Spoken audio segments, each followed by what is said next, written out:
Muito bem, pessoal, estamos de volta para mais uma aula de Direito Constitucional aqui no PIC Curso. Nós vamos falar agora sobre o chamado conceito ideal de Constituição.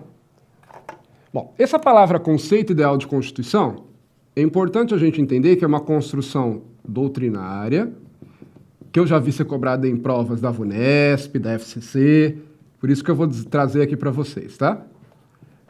Vamos lá. Você já sabe que a Constituição, ela vai definir o quê? Ela vai definir a estrutura do Estado, a forma de exercício do poder, de aquisição desse poder, e também os direitos e garantias fundamentais, não é? Sim, sobre isso que a Constituição vai tratar, tá? Mas o que começou a acontecer lá no final do século XVIII, começo do século XIX? Bom, essa ideia de Constituição, ela é uma ideia que surge lá no século XVIII, e é uma forma de limitar o poder do rei, é uma forma de limitar o poder do Estado. E as pessoas, em geral, começaram a gostar dessa ideia, porque, afinal, quando o rei detinha o poder absoluto, você tinha muitos abusos que eram cometidos aí pelo Estado. Então, o povo dos diversos países da Europa, em geral, gostaram dessa ideia de limitar o poder do rei. E aí, muitos reis, para se manterem no poder, o que eles começaram a fazer? Eles começaram a elaborar constituições e dizer, olha, a partir de hoje nós temos uma Constituição, eu me submeto a essa Constituição, voluntariamente, para poder se manter no poder, só que era uma Constituição que era só pro forma. Então, sei lá, vamos brincar, dizendo lá, por exemplo, no artigo 1º dizia, todo poder pertence ao rei. Parágrafo único do artigo 1º, ninguém poderá questionar a autoridade do rei. Aí ele jurava obediência a essa Constituição. Ora, formalmente tinha uma Constituição, mas você não tinha de fato uma limitação do poder do Estado. Então, para acabar com essas, vamos dizer assim, essa proliferação dessas falsas constituições, criou-se o conceito ideal de Constituição, já no início do século XIX. E aí ele dizia o seguinte, que para que uma Constituição mereça tal nome, ela não basta ter o título Constituição do país tal, ela tem que ter 3 características para que seja considerada uma Constituição. Primeiro, deve consagrar, coloquei no slide, um sistema de garantias da liberdade. Deve ter um sistema de garantias da liberdade do cidadão. O que é isso? Não só a Constituição deve prever os direitos que o cidadão tem, mas deve prever mecanismos para ele defender esses direitos, que são as garantias da liberdade. Porque uma coisa, você concorda comigo, que uma coisa é a Constituição ou a lei dizer que você tem um direito, outra coisa é aquilo é ser obedecido na prática? Sim, a gente sabe bem disso, né? Às vezes determinadas leis que não pegam, por exemplo. A lei diz tal coisa, por exemplo, a lei diz que não pode ter discriminação no país. Não pode ter racismo, por exemplo. Mas tem. Então uma coisa é o que a lei diz, outra coisa é o que acontece. A lei diz que ninguém pode roubar, mas as pessoas roubam. A lei diz que o cidadão tem direito a ser bem atendido pelos órgãos públicos. Nem sempre é. Então não basta definir o direito, tem que também haver um mecanismo de defesa desse direito, por exemplo, através de ações judiciais. Então começou-se a dizer, primeiro, a Constituição não basta definir os direitos fundamentais do cidadão, também deve prever formas dele defender esses direitos de fato, formas efetivas. Tem que ter um sistema de garantias da liberdade. Além disso, deve conter a chamada divisão de poderes, que nós já vamos falar com mais detalhes sobre isso. Para evitar que o poder fique concentrado na mão de uma pessoa só, para evitar a chamada tirania, que é a concentração dos poderes na mão de uma pessoa só, o poder ele deve ser dividido entre diversas pessoas que vão exercê-los. Daqui a pouco nós vamos falar sobre isso. E esses poderes eles devem se controlar mutuamente, para evitar que um deles abuse da autoridade que ele tem. Então, no caso do Brasil, por exemplo, nossa Constituição diz que nós temos 3 poderes, executivo, legislativo e judiciário. E cada um deles vai ter a sua função e eles vão se autocontrolar. Então, o conceito ideal de Constituição diz que tem que haver a separação de poderes previstos na Constituição, senão não será uma Constituição de fato. E, além disso, a terceira característica do conceito ideal de Constituição diz que ela deve ser escrita. Professor, eu acho que eu já estudei alguma coisa de classificação de constituições e eu vi que tinha constituições escritas e não escritas. É verdade. Mas veja, aqui nós estamos falando do conceito ideal de Constituição, aquele que surgiu lá no século XIX, tá? que é importante para a sua prova, se cair com esse nome, você tem que lembrar dessas características. Mas por que ele surgiu? Né? Em termos políticos, vamos dizer assim, havia uma razão para dizer que a Constituição era escrita. Porque se você pegar a Inglaterra, por exemplo, a Inglaterra ela não tem uma Constituição escrita até hoje. Quer dizer que lá não tem normas que vão organizar o Estado inglês? Tem. Quer dizer que lá os cidadãos não têm direitos contra o Estado? Tem. Mas isso não está consubstanciado numa Constituição só. Não tem um texto escrito, Constituição do Reino Unido. Não tem isso lá. Tá? São, na verdade, leis que são esparsas ou que são construções dos próprios tribunais, baseados nos costumes. Então, a Inglaterra não tem uma Constituição escrita. E aí esse conceito ele surge especialmente por constitucionalistas franceses, né? E aí também, no início, pouco depois, aliás, já no início do século XIX, você começa a ter contribuição aí de estudiosos norte-americanos, e justamente para se contrapor à Inglaterra, né, eles começam a dizer, não, o país tem que ter, para que seja uma Constituição, ela tem que ser escrita. Era uma forma de provocar os ingleses e dizer, vocês não têm Constituição, tá? Mas até porque a Constituição escrita ela é melhor, porque ela vai deixar as regras mais claras, não é isso? Porque quando você tem uma Constituição baseada muito em costumes, como é o caso da Constituição inglesa, você começa a ter, muitas vezes, dúvidas sobre qual regra deve ser aplicada na prática. Como é que eles resolvem isso lá? Através do sistema judiciário. Aí o judiciário resolve. Mas se você já tem escrito, fica mais claro, não é? Fica mais evidente, fica mais fácil das pessoas saberem quais as regras que vão reger aquele país. Então, por isso que se diz que a Constituição ideal ela deve ser escrita. Tá? Então, pelo conceito ideal de Constituição, ela deve ter essas 3 características. Muito bem. Continuando, outro conceito importante aí nesses conceitos iniciais que nós estamos vendo é o conceito de poder constituinte. Poder constituinte. Que é uma expressão que nós vamos usar bastante no nosso curso. Vou falar bastante de poder constituinte. O que é isso? Vamos lá. Bom, antes de vermos os tipos de poder constituinte, entenda que poder constituinte é a capacidade que alguém tem de elaborar e de alterar uma Constituição.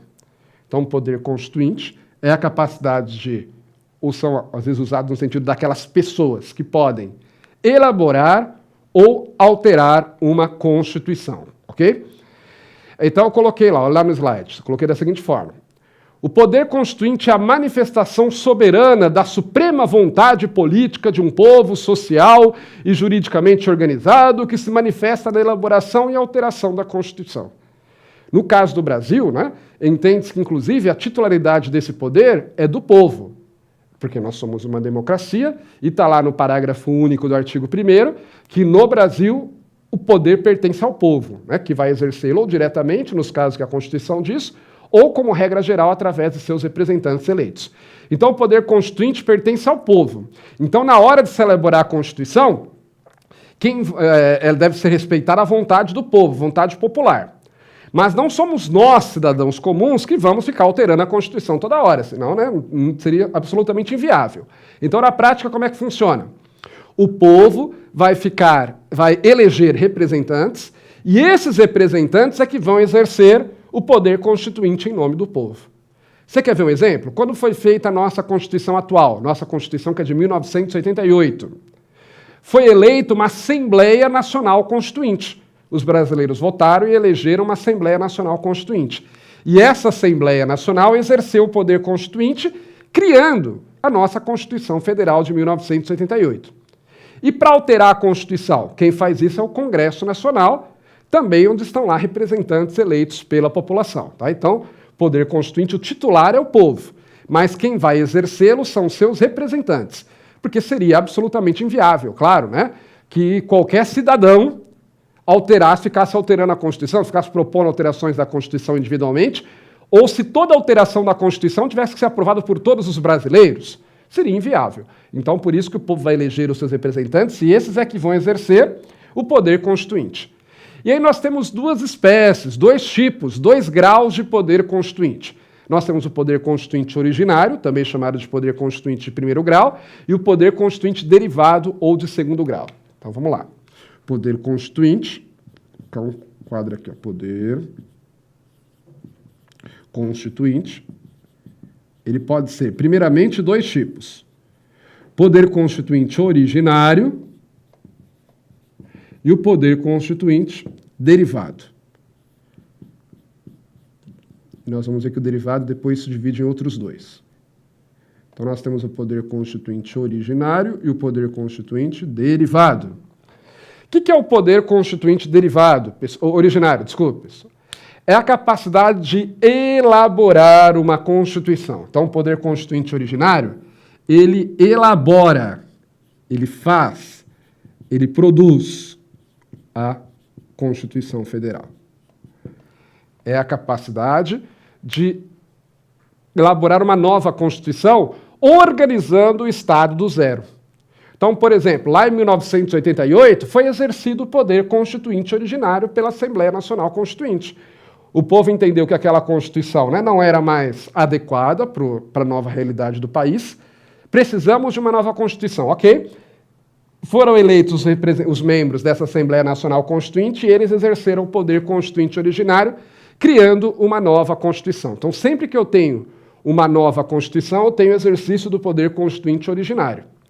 E aí pode ser através, por exemplo, de uma Assembleia Constituinte, como foi o caso da nossa última Constituição, que foi eleito pelo povo, ou através de um movimento revolucionário, alguém toma o poder e coloca a goela abaixo uma nova Constituição, né? Por exemplo, como aconteceu com Getúlio Vargas, lá com a Constituição de 1934, ou quando nós tivemos também a nossa primeira Constituição de 1824, com Dom Pedro I, depois que ele declarou a independência, a nossa Constituição de 1967, que foi logo após o golpe militar, que foi em 64. Então você tem constituições que são elaboradas de forma democrática ou de forma autoritária, não importa. Se eu estou elaborando uma nova Constituição, está se exercendo o poder constituinte originário. E ele vai ter três características. Ele é inicial, ele é ilimitado e ele é incondicionado. Então ele é inicial, por quê? Porque ele está iniciando um novo Estado, um novo ordenamento jurídico. Lembra que a Constituição é a base, não é, de todo o ordenamento jurídico? Então, quando é exercido o poder constituinte originário, eu estou refazendo todo o ordenamento jurídico daquele país. Professor, e as leis anteriores? Quer dizer que elas não valem mais? Porque eu estou fazendo uma nova Constituição? Elas vão valer se elas estiverem de acordo com a nova Constituição. Aí a gente diz que aquelas leis anteriores à Constituição, que estão de acordo com a nova Constituição, elas serão recepcionadas pela Constituição. Então, por exemplo, nós temos leis no Brasil que são anteriores à Constituição de 88, que estão em vigor até hoje. Por quê? Porque elas não contradizem atualmente o que diz a Constituição, então elas permanecem válidas. Agora, se a lei anterior, a Constituição que foi elaborada agora, estiver em desacordo com a lei anterior, aquela lei anterior não vai valer mais, tá? Então, ele é inicial, ele é ilimitado. Por quê? Porque o poder constituinte originário está trabalhando do zero, então ele pode elaborar a Constituição da forma que quiser. Ele não existe limites ao poder constituinte originário.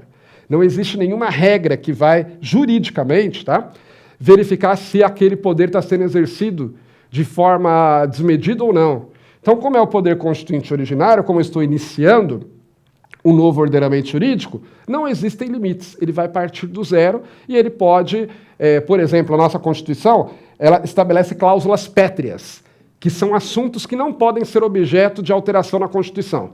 Se eu estou fazendo uma nova Constituição, não tem isso de cláusula pétrea, eu estou começando do zero.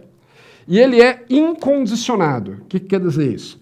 Quer dizer que ele não tem regras pré-estabelecidas para ele ser exercido. Não existem condições para o seu exercício. Então, por exemplo, vamos imaginar que nós fôssemos fazer uma nova Constituição hoje para o Brasil. Né? Como estamos numa democracia, provavelmente iriam ser eleitas pessoas para fazer essa Constituição. Eles é que iriam definir a regra como é que iria ser aprovada essa Constituição. Se teria que ser por maioria absoluta, se teria que ser por maioria simples, se teria que ser por consenso, se ia tirar na sorte. Eles é que iam definir. Por quê? Porque é incondicionado, não são estabelecidas regras para o seu exercício. Diferentemente, quando eu vou fazer uma lei, que eu tenho que obedecer o que está na Constituição, tenho que obedecer as condições, quando eu vou fazer uma nova Constituição, não existem limitações à forma de exercício. Então, guarde que o poder constituinte originário ele é inicial, ilimitado e incondicionado. E aí nós temos o poder constituinte derivado. Por que tem esse nome, poder constituinte derivado? Porque ele deriva do poder constituinte originário. Ele tem que obedecer às regras estabelecidas pelo poder constituinte originário. E aí ele pode ser de duas formas. Ele pode ser, tem dois tipos que ele se divide. Ele pode ser o poder constituinte derivado reformador. O que é o poder constituinte derivado reformador? É a possibilidade de alteração da Constituição. É o poder de alteração da Constituição. A nossa Constituição ela não é imutável, e nem pode ser, né? Porque ela tem que se alterar de acordo com as necessidades da sociedade, que vão se alterando, vão mudando ao longo do tempo. Então, o poder constituinte reformador é a possibilidade de alterar a Constituição. Quem vai fazer isso? Atualmente, quem tem esse poder de acordo com a Constituição é o Congresso Nacional. É ele que pode alterar a Constituição, é ele que vai exercer o poder constituinte derivado reformador. E existe o poder constituinte derivado decorrente. O que é o poder constituinte derivado decorrente? É a possibilidade, que existe numa federação, como é o caso do Brasil, de que os Estados-membros, Estado de São Paulo, Rio de Janeiro, Minas Gerais, por exemplo, elaborem suas próprias constituições estaduais. Então, o poder constituinte decorrente, ele elabora as constituições estaduais, não a Constituição Federal.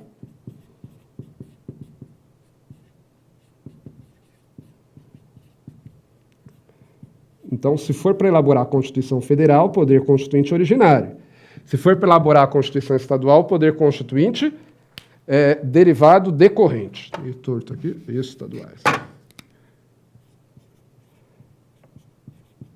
E por que, professor, que ele não é também originário se ele está elaborando uma Constituição, embora seja estadual? Porque lembra que o poder constituinte originário não tem limites? O poder constituinte decorrente tem. O Estado de São Paulo, por exemplo, na sua Constituição, ele pode contradizer o que diz a Constituição Federal? Não, ele tem que obedecer o que está na Constituição Federal. Por isso que ele está aqui dentro do poder constituinte derivado. Por quê? Justamente porque o poder constituinte derivado ele não é inicial, ilimitado e incondicionado. Não. O poder constituinte derivado ele vai ser subordinado e limitado.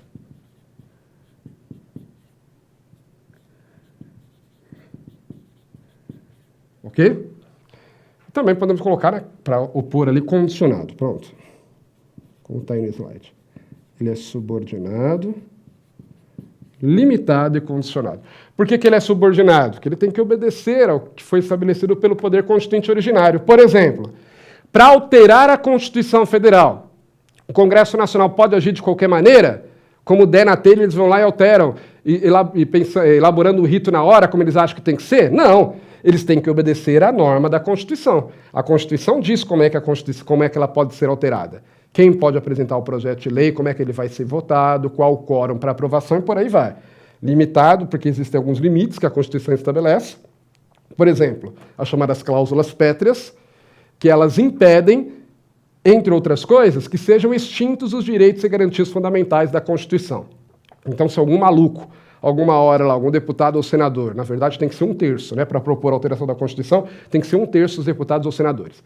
Se 1/3 dos deputados ou senadores, malucos lá, resolverem dizer vamos acabar com os direitos fundamentais na Constituição, isso não pode, porque o poder constituinte originário diz que não será nem objeto de deliberação, não será nem objeto de discussão a proposta de emenda constitucional tendente a abolir os direitos e garantias fundamentais. Tá?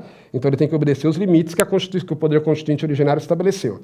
E ele é condicionado, quer dizer, tem que ser exercido na forma que o poder constituinte originário estabeleceu, obedecendo ritos, prazos, tudo que a Constituição estabeleceu, porque é o poder constituinte derivado. Ok? Então, recapitulando. Quando eu estou elaborando a Constituição, estou exercendo o poder constituinte originário, estou dando origem a uma nova Constituição. Quando eu estou alterando a Constituição Federal ou elaborando uma Constituição Estadual, eu tenho que obedecer às regras estabelecidas pelo poder constituinte originário. Portanto, será o poder constituinte derivado nesse caso. É importante a gente entender esses conceitos, que mais para frente a gente vai comentar sobre o poder constituinte, você já sabe do que eu estou falando. Certo? E ainda dá tempo da gente comentar nesse bloco aqui sobre outro assunto importante, que são os chamados poderes do Estado. Poderes do Estado. Bom, na verdade, já adianto a vocês que a expressão poderes do Estado não é a mais adequada, tá? Porque, na verdade, o poder estatal ele é uno e indivisível. Então, o mais correto seria falar em funções do Estado. Mas essa expressão poderes do Estado já está consagrada há muito tempo na doutrina, e aí, inclusive, a nossa Constituição adotou. Então, vamos falar sobre poderes do Estado.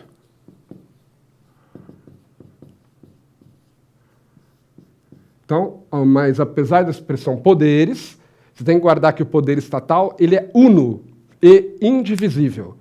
Na verdade, o que existe é uma divisão das funções do poder. Aí atribui-se normalmente a Montesquieu, essa ideia de tripartição dos poderes, né, divisão dos poderes. Mas, na verdade, é anterior a Montesquieu. O próprio Aristóteles já falava sobre isso, que não era bom que o poder tivesse concentrado nas mãos de uma pessoa só.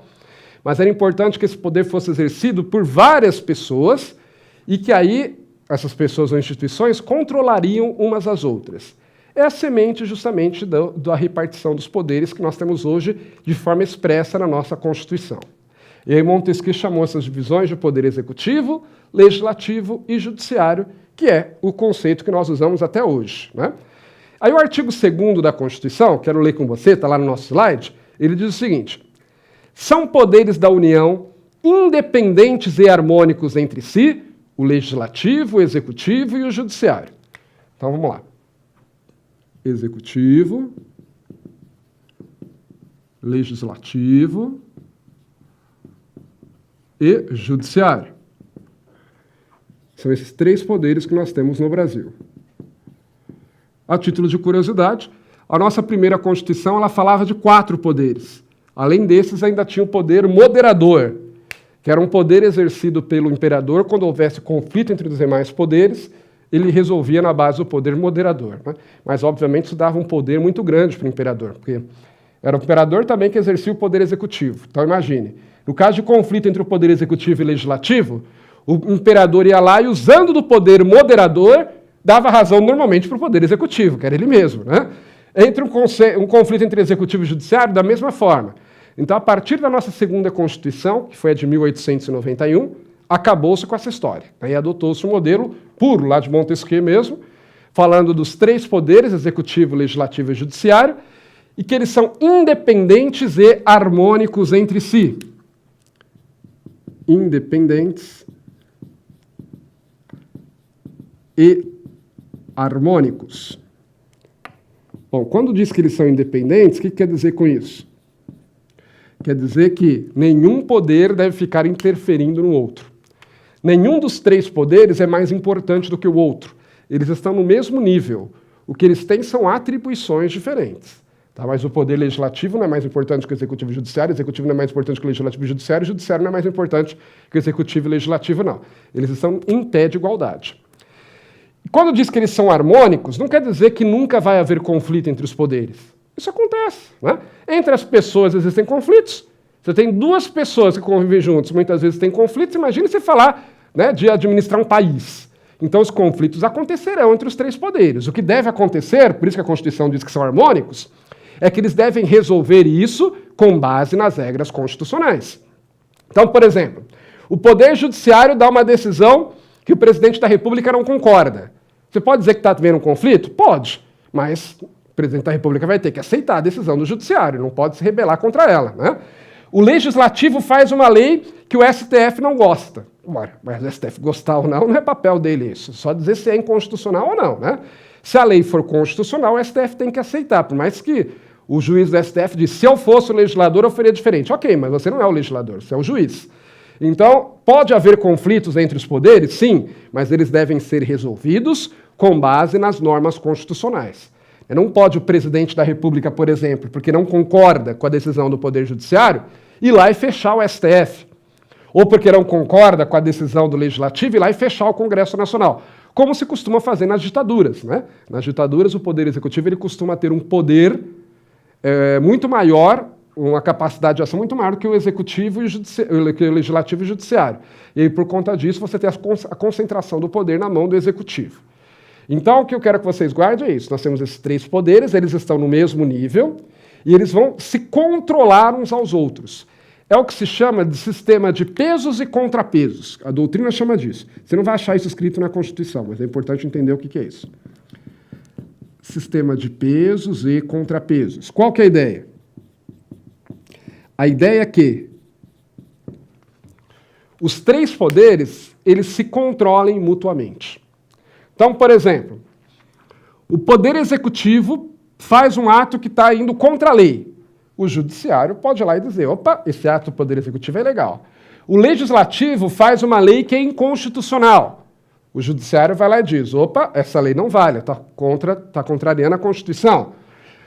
Os membros do Poder Judiciário, por exemplo, alguns deles, por exemplo, os membros do STF, eles são nomeados pelo presidente da República com a concordância do Senado. Não é? Então, é uma forma de controlar o Poder Judiciário. Se um membro do Poder Judiciário pratica um crime de responsabilidade, o Legislativo pode decretar o seu impeachment. Impeachment não é só para presidente da República, não. Pode haver também contra membros do Poder Judiciário, contra ministros do STF. Então, veja que são formas dos três poderes se controlarem mutuamente. É o sistema de pesos e contrapesos. E aí, por fim, eu quero que vocês guardem que essa separação de poderes não é absoluta. A separação não é absoluta. O que quer dizer isso? Quer dizer o seguinte, embora cada um desses poderes tenha uma função principal, eles também exercerão de forma acidental, de forma secundária, as funções de outros poderes. Você quer ver um exemplo? Vamos lá. Quem que exerce o poder executivo na esfera federal? Na esfera federal, quem exerce é o presidente da República. Quem exerce o poder legislativo na esfera federal? Na esfera federal, quem exerce é o Congresso Nacional, que é formado pela Câmara e pelo Senado. Tá? Importante guardar isso. O poder legislativo federal é exercido pela Câmara e pelo Senado. E quem exerce o poder judiciário na esfera federal? Os tribunais federais. Qual que é a função principal do poder executivo federal? Administrar. O presidente da República foi eleito para administrar o país. Mas ele também participa do processo legislativo? Sim. Por exemplo, uma lei, quando é aprovada pelo Legislativo, ela passa para o presidente da República sancionar ou vetar. Então você tem aí o Poder Executivo participando do processo legislativo. Outro exemplo, o presidente da República pode baixar medidas provisórias. Então veja que ele está participando do processo legislativo. O presidente da República, a principal função dele é administrar, mas ele também vai participar do processo legislativo, eventualmente. O Poder Executivo também, o Poder Executivo, ele é organizado para julgar? Não, é para administrar, a função principal dele é administrar. Mas ele também julga? Sim. Por exemplo, um servidor do Executivo, quando ele pratica um ilícito administrativo, ele pode ser julgado pelo próprio Poder Executivo, um processo administrativo disciplinar. Então, veja, o Poder Executivo existe para administrar, mas, eventualmente, ele também participa do processo legislativo e ele também julga. Outro exemplo, o Poder Legislativo serve para quê? Para fazer leis. Essa é a principal função do Legislativo, é fazer leis. Mas ele também administra? Sim. Por exemplo, quando o presidente do Senado realiza um concurso público, abre lá, publica o edital para a realização de concurso público. Ele está fazendo uma lei? Ele está exercendo o poder legislativo? Não, ele está administrando. Ou quando o presidente da Câmara dos Deputados contrata uma empresa para fazer limpeza do prédio da Câmara. Também está exercendo uma função administrativa. Tá? Então, embora o poder legislativo exista para fazer leis, ele também, eventualmente, administra suas próprias dependências, seu próprio pessoal. O poder legislativo também julga? Eventualmente, sim. O processo de impeachment, por exemplo. Tá? Então, o poder legislativo pode retirar o presidente da República se considerar que ele praticou um crime de responsabilidade, pode retirar um ministro do STF se considerar que ele praticou um crime de responsabilidade. Então, o Poder Legislativo também administra e também julga, mas a principal função dele é legislar. E, para terminar, o Poder Judiciário. Qual que é a principal função dele? Julgar. Julgar, resolver os conflitos que surgem na sociedade. Agora, ele também administra? Sim. Por exemplo, quando o presidente do STF vai lá e contrata servidores. Está administrando. Quando contrata uma empresa para fornecer pãozinho para o café da tarde dos servidores, também está administrando. E o Poder Judiciário também interfere no processo legislativo. Por exemplo, quando apresenta projetos de lei ou quando declara leis inconstitucionais. Ele está interferindo no processo legislativo. Então, quero que você guarde aqui. Embora cada um desses poderes tenha uma função principal, essa separação de poderes não é absoluta. Eles também vão exercer, eventualmente, cada um deles, a atribuição de outros poderes. Mas isso de forma eventual, de forma acidental, de forma secundária, porque cada um deles tem a sua função principal. Poder executivo, função principal é administrar, poder legislativo, função principal é fazer leis, e poder judiciário, a função principal é julgar. Ok? Muito bem, vamos ficando por aqui que o nosso tempo já foi. Até a próxima e bons estudos para você.